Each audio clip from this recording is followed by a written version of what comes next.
कहते हैं 16 नाम एक मंत्र में और एक माला जपो, 108 मंत्र उच्चारण करो और फिर ऐसी 16 माला जपो दिन में, तो हर श्वास के साथ भगवान के स्मरण का पुण्य फल प्राप्त होता है। क्योंकि 16 माला जपोगे, एक मंत्र में 16 नाम हैं, एक माला जपोगे तो कितने मंत्र हो जाएंगे, कितने नाम हो जाएंगे। तो 16 माला जपोगे दिन में, कहते हैं हमारी सांसें 21,600 बार चलती है सामान्यतया। अब आप भागोगे, दौड़ोगे, जॉगिंग करोगे तो थोड़ी ज़्यादा चलेगी, रात में जब सोते हो तो थोड़ी धीमी चलेगी, लेकिन 21,600 श्वासोश्वास होता है 24 घंटे में। तो इस महामंत्र की 16 माला जपोगे तो कुल उतने ही नाम बन जाते हैं और हर श्वास के साथ भगवान नाम का स्मरण जुड़ जाता है। तो मंत्र है हरे राम राम राम हरे हरे, हरे कृष्ण कृष्ण कृष्ण हरे हरे। क्योंकि वो उपनिषद का मंत्र है। देखो, वेदों में मंत्र होता है, पुराणों में श्लोक, वेदों में सूक्त, पुराणों में स्तोत्र या स्तुति। वेदों का अधिकार सबका नहीं माना गया। वहां अधिकार का एक अर्थ होता है योग्यता। भैया डॉक्टर बनना है तो मेडिकल कॉलेज में प्रवेश के लिए कुछ योग्यता चाहिए।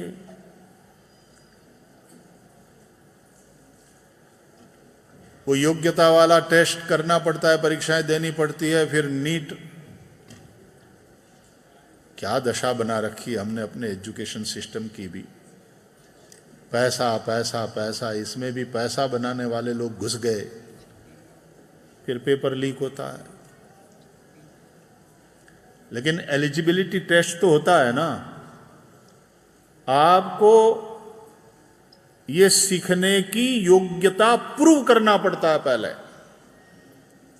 जैसे वेदांत के स्कूल में आपने दाखिला लेना है तो उसके लिए भी योग्यता चाहिए। साधन चतुष्टय संपन्न होना चाहिए व्यक्ति। 4 चीजें तुम में है तो ही वेदांत के स्कूल में तुमको दाखिला मिलेगा, प्रवेश मिलेगा। वो 4 चीज क्या है? पहला, नित्यानित्य वस्तु विवेकः। दूसरा, इहामुत्रार्थ फल भोग विरागः। तीसरा, षट संपत्ति। चौथा, दृढ़ मुमुक्षा। देखो, ये वाली जो कथा है ना यहाँ ताल कटोरा में, तो कटोरा में थोड़ा ही पानी आता है। तो ये वाली जो कथा है ना, वो मास के लिए नहीं, क्लास के लिए। आप सभी पढ़े लिखे समझदार लोग हो, सनातन के सिद्धांतों को समझने के लिए ये सारी बातें मैं आप लोगों के साथ शेयर कर रहा हूं। तो साधन चतुष्टय, पहली बात, नित्यानित्य वस्तु विवेकः। नित्य और अनित्य वस्तु का विवेक पहले हो जाए। नित्य क्या है, अनित्य क्या है। दूसरी बात, वैराग्य। इहामुत्रार्थ फल भोग विरागः। इह यानी इहलोक में, अमुत्र परलोक में। इहलौकिक और पारलौकिक सभी प्रकार के सुखों की आसक्ति से मुक्त हो जाना, दृढ़ वैराग्य। न ही लोक का सुख चाहिए, न स्वर्ग आदि परलोक का सुख चाहिए। कर्म करेगा, वैदिक कर्म करेगा, पुण्य कर्म करेगा तो स्वर्ग का सुख पाएगा। ये नैमिषारण्य में शौनकादि ऋषियों का जो 1000 वर्ष का यज्ञ चल रहा है, वो सत्रम स्वर्गाय कामाय सहस्र सममासत, वो स्वर्ग के सुख की कामना से है।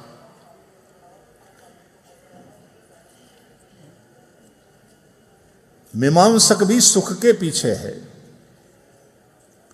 ज्ञानी मोक्ष के लिए है। मीमांसक पूर्व मीमांसा कर्म मार्ग, तो पुण्य कर्म करते रहो, यज्ञ याग आदि, पूजा पाठ, तीर्थ यात्रा, दान इत्यादि, ये सब पुण्य कर्म करते करते पुण्य का फल क्या है? स्वर्ग। तो स्वर्ग सुख। लेकिन ज्ञानी मानता है कि स्वर्ग सुख भी शाश्वत नहीं है। तेतम भुक्त्वा,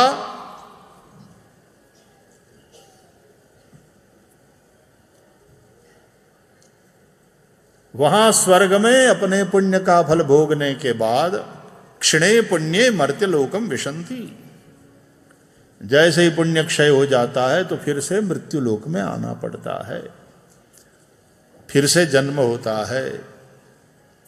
स्वर्ग सुख भी शाश्वत नहीं है। और इस मृत्यु लोक में ये तो दुखमय, दुखालयम अशाश्वतम है संसार, दुखालय है, अशाश्वत यानी अनित्य है।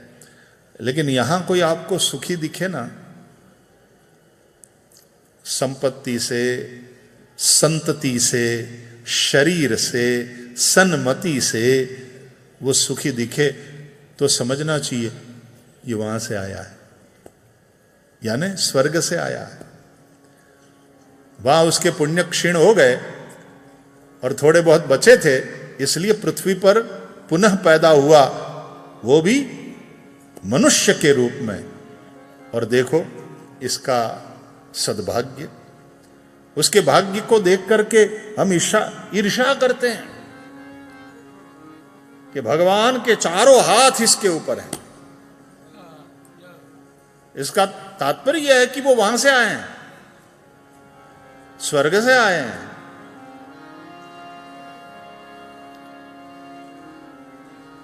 भोग लिया पुण्य, लेकिन अभी भी बहुत चिपका हुआ है पुण्य।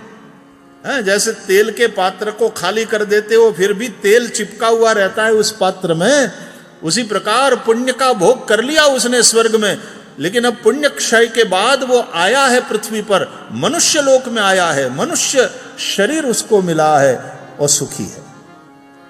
संपत्ति से, शरीर से, सुंदर शरीर, निरोगी शरीर, स्वस्थ शरीर, संतति भी उत्तम, संस्कारी,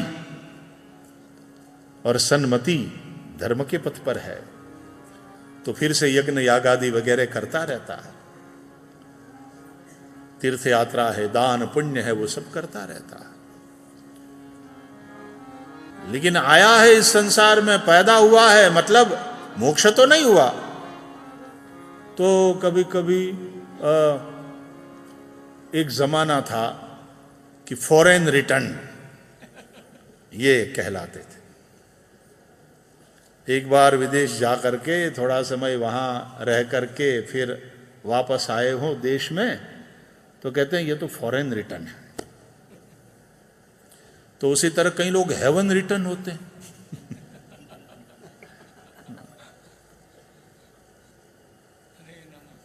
कि स्वर्ग में रहे कुछ समय तक अपने पुण्य के भोग के लिए, और फिर तेतम भुक्त्वा स्वर्गलोकम विशालम क्षणे पुण्ये मर्त्यलोकम विशंति, फिर से मृत्युलोक में आ गए। भाई कितने भाग्यशाली है, कितने सुखी है, भगवान की पूरी कृपा उनके ऊपर है।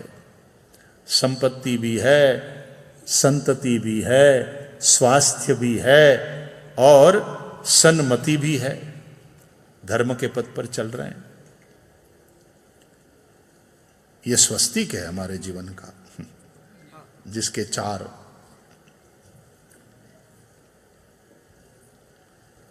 तो चारों दृष्टि से जो सुखी है, कल्याण के पथ पर चल रहे हैं, हेवन रिटर्न, स्वर्ग से आए हुए लोग, और जो नरक से आए होते हैं वो भी पता चली जाता है।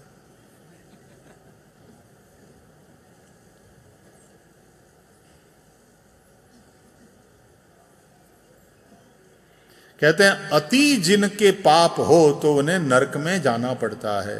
पाप का फल है नरक।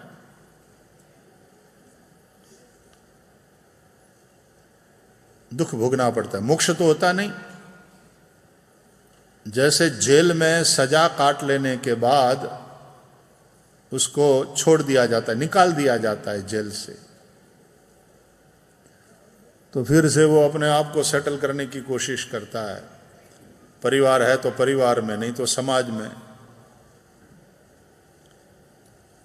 और कभी कभी फिर जेल का कैदी रहा है तो उसकी एक उस प्रकार की पर्सनालिटी भी हो जाती है, कई लोग उसको उसी दृष्टि से देखते हैं, इज्जत भी थोड़ी उसी प्रकार की हो जाती है कि तो जेल की सजा काट के आया है। दुखी दुखी दुखी। और एक बात पक्का है कि जैसा कर्म करेंगे उसका वैसा फल मिलेगा। अवश्यमेव भोक्तव्यम कृतम कर्म शुभाशुभम। शुभ अशुभ जो भी हमने कर्म किया है, पाप पुण्य, उसका तदनुरूप फल मिलेगा और वो भोगने के लिए हम बाध्य हैं। याद रखो, हमारे सुख दुख का कोई दूसरा दाता नहीं है। अपने सुख दुख के निर्माता हम स्वयं हैं। सुखस्य दुःखस्य न कोऽपि दाता परो ददातीति कुबुद्धिरेषा। अहं करोमीति वृथाभिमानः स्वकर्म सूत्रे ग्रथितो हि लोकः।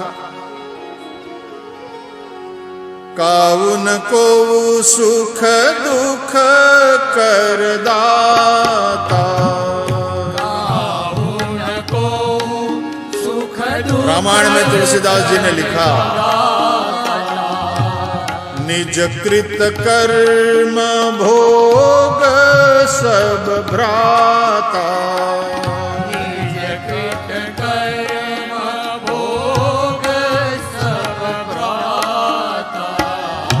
सुख दुख का कोई दाता नहीं है, अपने कर्मों को ही सब भोग रहे हैं। इसलिए अपने सुख दुख के लिए किसी और को जिम्मेदार मत समझो। उसके निर्माता हम स्वयं हैं। अपने ही कर्म के फल को भोग रहे हैं।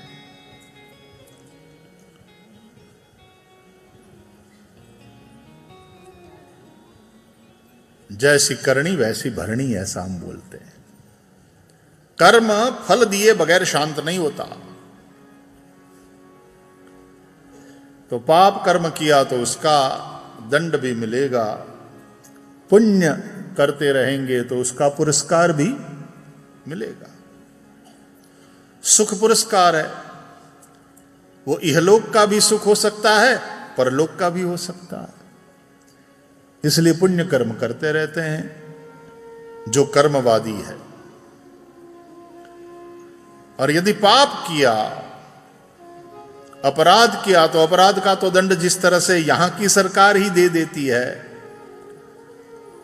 लेकिन गलत कर्म का दंड भी अस्तित्व के द्वारा मिलता है और नरक का भोग बनना पड़ता है।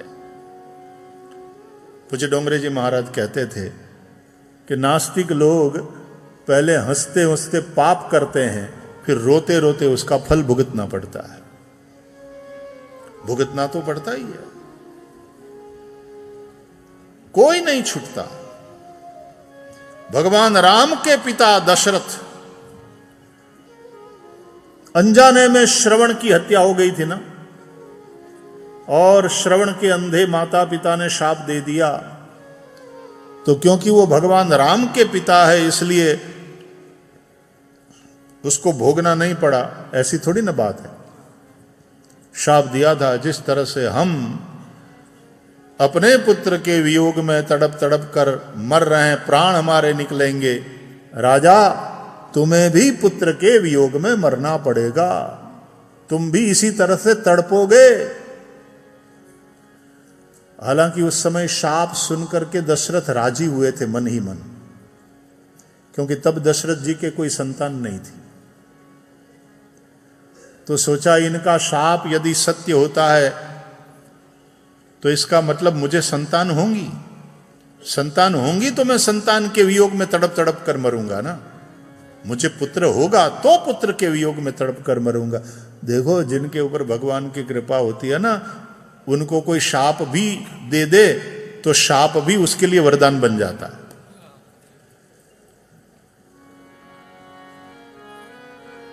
विष अमृत हो जाता है।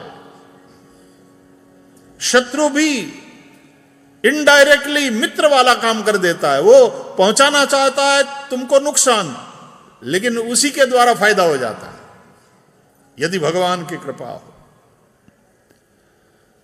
तो श्रवण के अंध माता पिता उन अंध तापस के शाप को सुन करके दशरथ जी तब प्रसन्न हुए थे कि यदि इनका शाप सत्य निकलता है तो मतलब ये कि इस शाप में एक वरदान छुपा हुआ है कि राजा अभी भले ही तुम्हारे पुत्र न हो लेकिन तुम्हें पुत्र होगा। और हुआ, एक नहीं 4 पुत्र हुए। लेकिन जो शाप था वो तो सत्य ही हो करके रहा। भगवान राम के वियोग में तड़प तड़प कर राजा दशरथ के प्राण निकले। राम राम कहि राम कहि, राम राम कहि राम, तनु परिहरि रघुबर बिरह, राव गए सुरधाम, राव गए सुरधाम। स्वयं भगवान पुत्र बनकर के आए और भगवान राम के वियोग में प्राण गए तो मृत्यु भी धन्य हो गई। इसलिए वशिष्ठ जी कहते हैं कि राजा दशरथ ने तो जन्म और मरण दोनों का लाभ प्राप्त किया। जन्म सफल क्योंकि स्वयं भगवान को पुत्र के रूप में प्राप्त किया, और मरण सफल क्योंकि भगवान के वियोग में उनके प्राण गए। जन्म और मृत्यु दोनों का लाभ राजा दशरथ को प्राप्त हुआ।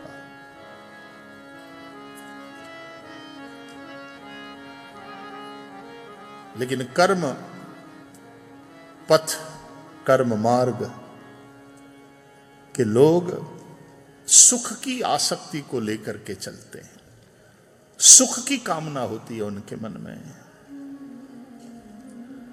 लेकिन ज्ञानी मानता है कि न तो पाप करेंगे और पुण्य का फल हमें चाहिए नहीं, पाप करेंगे नहीं इसलिए पाप के दंड से बचेंगे, और पुण्य यदि करेंगे तो भगवान को समर्पित कर देंगे। हमें स्वर्ग का सुख नहीं चाहिए। स्वर्ग ने नरक दोनों से अलग मुक्ति, और मानव जीवन जो है वो स्वर्ग नरक अपवर्ग निशयनी, अपवर्ग माने मोक्ष। ये ऐसा जंक्शन है, यहां से सब गाड़ियां छूटती हैं। स्वर्ग जाना हो तो भी गाड़ी यहां से मिलेगी, नरक में जाना हो तो भी गाड़ी यहां से मिलेगी, और मोक्ष की प्राप्ति करना चाहते हो तो भी गाड़ी इसी जंक्शन से छूटती है। इसलिए तुलसीदास जी कहते हैं स्वर्ग नरक अपवर्ग निशैनी।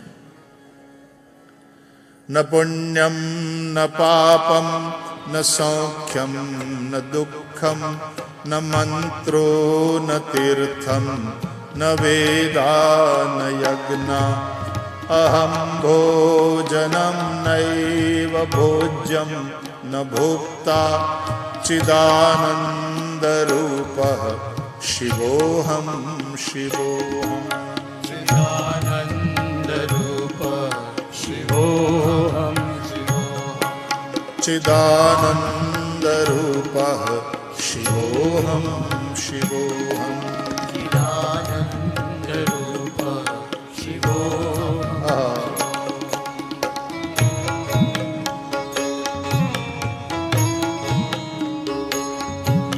न मे मृत्युशंका न मे जाति भेद पिता नैव मे नैव माता न जन्म न बन्धुर्न मित्रं गुरुर्नैव शिष्यः चिदानंद रूपः शिवोऽहं शिवोऽहम् चिदानंद गाइए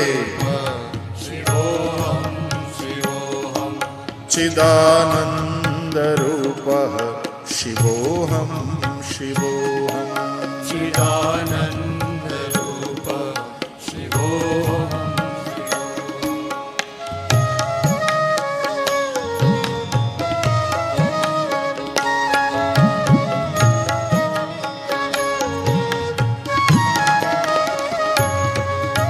अहं निर्विकल्पो निराकार रूपो विभुर्व्याप्य सर्वत्र सर्वेन्द्रियाणां सदा मे समत्वं न मुक्तिर्न बन्धः चिदानंद रूपः शिवोऽहं शिवोऽहम् चिदानंद रूपः शिवोऽहं शिवोऽहम् चिदानंद रूपः शिवोऽहं शिवोऽहम् चिदानंद रूपः सब गाइए, सब ऋषि की संतान हो और ये भारतवर्ष है, ये ऋषियों का देश है। हमारे मुख से ये स्तोत्र गान निकलते रहना चाहिए। शिवोऽहं शिवोऽहं चिदानंद रूपः शिवोऽहं शिवोऽहम् चिदानंद रूपः शिवोऽहं शिवोऽहं चिदानंद रूपः शिवोऽहं शिवोऽहम् चिदानंद रूपः शिवोऽहं शिवोऽहम्